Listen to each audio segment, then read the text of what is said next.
రాహుల్ గాంధీ గారు మాట్లాడిన ప్రసంగాన్ని అబద్ధాలు కటింగ్ పేస్టింగ్ చేసి నరేంద్ర మోడీ ప్రధానమంత్రి చెప్పేటువంటి దుస్థితికి బీజేపీ దిగజారింది. దీన్ని బట్టి అర్థమవుతుంది బీజేపీ ఎంత నీచ రాజకీయాలు చేస్తూ ఉందో.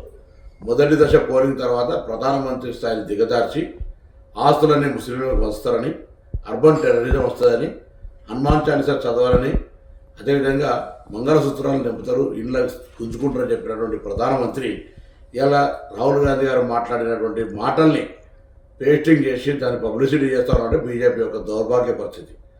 దేశంలో ఇంతకంటే దౌర్భాగ్యం ఉండదు. వాస్తవాలుగా 10 సంవత్సరాలు పాలించిన ప్రభుత్వం ఏం చేసిందో చెప్పుకోవాలి.